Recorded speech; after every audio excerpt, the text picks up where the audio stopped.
Personally, Banana Split is my all-time favorite. Dairy Queen Silver Springs, where we always treat you like kings and queens.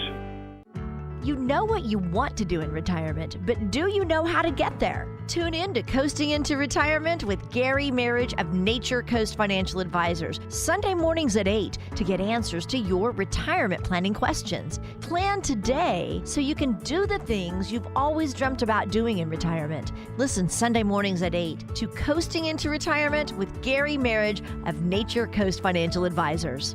Our firm offers insurance services. Now you've done it. Have you lost your mind? He's back. And you're listening again. A legend in his own mind. Don't believe me? Just ask him. Here's Tom Schmitz live on WOCA. The Source. Welcome back to Ocala Talks on a Monday. Galen, you know, from Life South joins us. He does every Monday, or every week, a day of the week, as a matter of fact. Brought to you by the good folks at Palm Garden Health and Rehabilitation Center, located at 2700 Southwest 34th Street. They offer skilled nursing, physical, occupational, and speech therapy. If you have any questions you want to ask Palm Garden, give them a call, 352-854-6262. Penn Flooring is also a sponsor of Galen Unall's visit here with us every day. They're family-owned and operated, serving Marion County for over 30-plus years. Penn Flooring is a full-service flooring company that has experience in both commercial and residential flooring. Go see their showroom at 1201 Southwest 17th Street here in Ocala, or give them a call at 352-351-3420. And, of course, we'd like to thank Just Ship. They flipped the script on shipping. Before, you had to box your item up. You had to package it up. You had to then go stand in line at the post office or the UPS store. You don't have to do that anymore. Now you just reach out to justship.net for a small pickup fee plus postage. They'll come to you. They'll take your item, they'll box it up, they'll package it up, they'll stand in line at the post office or the UPS store, saving you time and money. And as you know, money is time, so they save you money on top of money. Go to justshipped.net. Galen, you know, I was talking about Anthony Michael Hall. You know, he you have to say, Galen, as you did, that without him being cast as Rusty in Vacation, he has no career in Hollywood. Yeah, well, it definitely jump-started it. I don't know. He's obviously done a lot of other things, but that's one of the top 5 casted movies of my whole life. So, it's fantastic. And then, and my favorite part is because they redid the whole ending. Because originally, they got to the park, and it just ended because it was closed. Right. And then they reshot it with John Candy. And if you look at the difference, because Anthony Michael Hall grew like 6 inches. He went through a massive growth spurt, and he was then taller than his dad. And that's always my, you know, it's once it's pointed out to you, you can never unsee it again. But they never tried to show them side by side after that. Well, Aunt Edna, you know, her death took a while. He had a growth spurt because of how long it took Aunt Edna to expire. Well, they just left her on top of the roof. And they put her in a rocking chair up on top of the roof in the rain. And the dog peed on the sandwich. And I mean, there's so many great lines. Wait, who made the best cameo, though? I believe, and I don't know his first name. He's Stacy Keach's brother. He's Stacy Keach's brother, and he plays the highway patrolman that goes, the little fella kept up with you for a mile or so. When they put the dog on the bumper, it's pretty great, and they just had the leash. Yeah, that's pretty great. But the supermodel was fantastic. Oh yeah, Christy Brinkley. Christy Brinkley, yes, she was pretty fantastic. Yeah, Christy Brinkley, and you know, I had this conversation with somebody Saturday. They go, "This is crazy. This is crazy. This is crazy." Somebody somebody had binge watched all the Vacation movies. And they were proper in saying that Vegas Vacation was horrible. It had no business ever being made, and I agreed with them, except for when cousin Randy's cooking the chicken on the nuclear. Pretty good scene. On the nuclear waste rock. Yeah, he just throws the meat right on the nuclear rock. Man, that's pretty good. But other than that, Vegas Vacation did nothing for me. But they actually tried to make the argument that Christmas Vacation was the best of the lot. And I go, well, Christmas Vacation's a great movie. It's no trip to Wally World in the family truckster. Yeah, because you know what's great about both of them is they're so relatable. Both as a kid when I watched it, and then as an adult, you look at it from Rusty's side as a kid, and then from Clark's viewpoint as an adult, and I think it just touches all of the good spots. It's, you know, when he buys a family truckster and he brings home, or he buys I forgot the name of the car that he bought, the wagon, the special wagon. Yeah, but they didn't have it. They only had the family truckster. They bait and switched him. Yeah, and you're like, gosh, what do you do? And it was the dad from American Pie. Absolutely. played the car lot Correct. salesman. Correct. Yeah, it's just there's so many good scenes like that. He goes, oh no, that's far better. And when he recites exactly what the salesman told him, oh yeah, it's like, man, as a dad, we've all. And who was really the star of the movie? Like, Was it Chevy Chase or was it the family truckster? Who was really the star of that movie? Well, you know, when he jumped it like 40 feet or did the power slide, he did the power slide into the motel parking lot. Into the motel. But the best thing is when Dad, you must have jumped that 40 feet. And he said, it's nothing to be proud of, Russ. And he smiled. Hey, that's fantastic. It's fantastic. Or when he gets shot in the chest by the 12-gauge shotgun. No, nothing hurt here. No, just kidding. Just kidding. It's a great movie. It is. And you got Pac-Man eating the family truckster. That was great.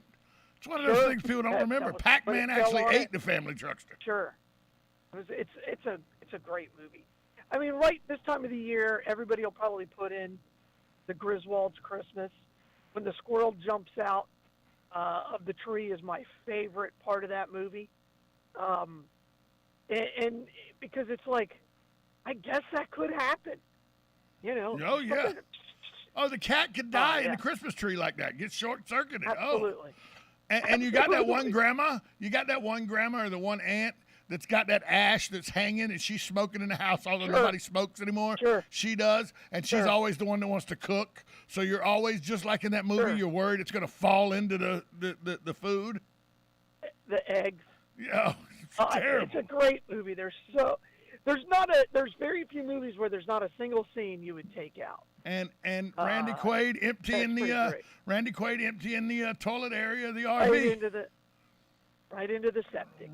Or the rainwater runoff. And that's where Chevy has kind of a mental breakdown right there in the window. Hell blows up. And you know, everybody's got that one guy in their neighborhood that if he turned on all the Christmas lights he wants to, you would have a brownout like Chevy Chase caused. Well, and of course, his neighbor became arguably the most famous female sitcom person on the planet. You know, people forget that's where Elaine from Seinfeld started. That's right. She was the next door neighbor in Christmas Vacation. That's right. That's right. Julie Louis-Dreyfus was the next door neighbor. Yeah. So it's still no vacation though. Christmas Vacation is good. Cousin Eddie, the Worm Farm. You know, and that's what Daddy says. I'm the best French kisser. Fantastic. So, I see you've been eyeballing my white shoes, Clark. I see you've been eyeballing them. Real tomato ketchup, Clark. How about the best. How about a cold one? Now you're talking. How about a cold one? Now you're talking. Hands him the half-drink beer. That's right. My favorite line. My favorite line in the movie. I don't know why they call this hamburger helper. It stands on its own pretty good. It's so awesome. There's so many great lines. She's stirring the tea. She's stirring the Kool-Aid with her hand, and Chevy goes, "Can I help you, please?" And she had just been in the dirt farm. Oh yeah, it's fantastic. And the worm farm. And how about the pot bag? Oh my goodness. Oh gosh, yeah. Yeah. And by the way, every kid at 13 knew what he meant when he goes, "Here's my stack of girly magazines." and he pulls out this stack. Sure. In the early 80s, every guy under the age of 14, we all had our girly magazines that we didn't think our dad knew about, our parents knew about. You tried. Oh, yeah, tried all the time. Tried. And you had that one friend that had 6 or 7 of them. He had a collection. Right. And they were like $5 a piece. Oh, yeah. But, which $5 was a lot of money. And but he had the parents that, always threw the big drinking parties, and the kids were able to run free and nobody took care of them. That was the kids you always wanted to hang out with. Absolutely. That was Rusty's cousin. That was Rusty's cousin. Are a part of European Vacation is by far and away the 3rd rated film. Not as great. Yeah, but the fact that there's a sex tape involved, involved. Before before the Kardashians, the original sex tape was Beverly D'Angelo in European Vacation. That's correct. Let's just go ahead and say that. Absolutely right. Absolutely right. Okay. It's not it's 3rd, and it's not one you watch very often. Big Ben, Parliament. Big Ben, Parliament. There are some scenes that are okay, but it's not great. And the problem with Vegas Vacation is the kids just weren't believable. No, I mean they're like 97 in real life, and right. It was just okay. They just weren't believable. Yeah, I always felt that would have been something they should have done with the grandkids, but they didn't really go there because they were in high school. Because the oldest was in high school and the first vacation. Right. So. Rusty. We have wasted 15 full minutes talking about great movies. Great movies. You say waste. I think it's great movies. Important part of our life. And Anthony Michael Hall was a very important part of that whole franchise. Sure. That's what started this whole conversation was Anthony Michael Hall, correct. who was in 16 Candles. Was he in Pretty in Pink? He wasn't in Pretty in Pink, was he? Oh, absolutely. No. Ducky. That was John Cryer in Pretty in Pink. Yeah. That's correct. No, he was and by the way, I think he was in Pretty in Pink right before Family Vacation. Yes, he was. Can we go ahead and agree? And I know people are going to say that this is probably wrong, but I just believe this with every bit of my being. Can we just go ahead and say that The Breakfast Club may be one of the most overrated movies ever made in Hollywood? I don't think we can say that. No, I'm not willing to go there. But because the Breakfast Club took on things that we were all dealing with in one shape or another.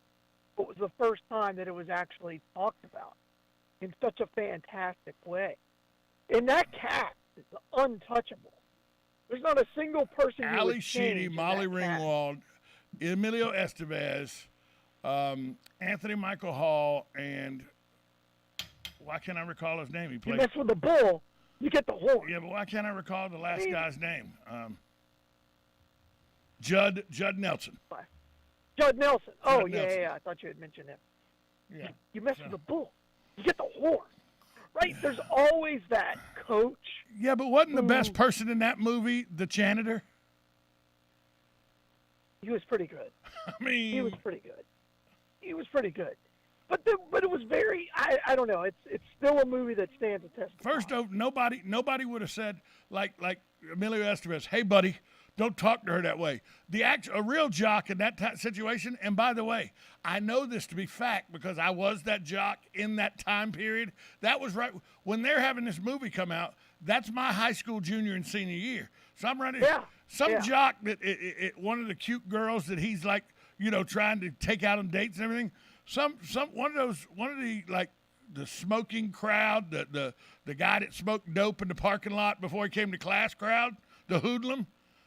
I'd have crushed him. There would have been no talking. I'd have got up, picked up a chair, and just crowned him in the head with it. Or I'd have picked him up over my head and slammed him on the floor. There'd have been no discussion. Well, you're one of those rare people that just, punches people first. Well, yeah. But the geeky kid, nobody would have protected the geeky kid in 1983 or 84. Everybody would have piled on him. No. They didn't protect Emilio her Estevez goes, leave until him he- alone. Yes. No, he didn't. That never Oh, happened. that's because he wanted to look good for the girls. He wasn't protecting him. And he kind of even said that. He doesn't care about that kid. And No, Ali Sheedy no, making the whole Ali thing Sheedy was- making it snow with her dandruff. Nobody would have thought that was cool. No, nobody did think that was cool. Nobody said that was cool. That's the point. She ends up She hooking was up with trying to Emilio be Estevez, the outrageous. jock, afterwards. And the jock's not Because going they out with were that stuck freak. together for 6. They didn't go out. He was just like, oh, I'm here for 7 hours. I might as well hook up with this chick. No, but Terrible you're movie. misreading it at all. Terrible movie. You're misreading it completely. When they finally get it to admit that he brought a gun to school, and why did you bring a gun to school? A lamp. I can't make a damn lamp. I'm gonna, my whole life is ruined because I can't pass shop because I can't make a. The movie was fantastic. Well, don't take shop, dummy. He had to because he thought it was an easy egg. Well, Because I see you people take it. No, it's fantastic. that's a horrible movie. Everything that they did in the movie had a purpose for their character. You probably think St. Elmo's Fire was a good movie, too. Well, it was well acted. Oh, it's horrible. See, you only look at the movie. You're only looking at Breakfast Club from your perspective. What you're supposed to be able to do is put yourselves in each of their shoes, and that's what makes it. Mr. Van Gogh cut off his ear, right? He never sold only sold one painting while he was alive, by the way. There you go. I mean, it's But John weird. Hughes openly admits my muse was Molly Ringwald. She was a child. Yeah. What are you trying to Well, film it another depends on- Lolita movie? What are you No. doing? No, it depends on what you consider a muse. That was his inspiration. People get inspiration from all kinds of things. People get inspiration from trees, and the tree can be their muse. There are directors who their muse is nothing more than a cartoon character, right?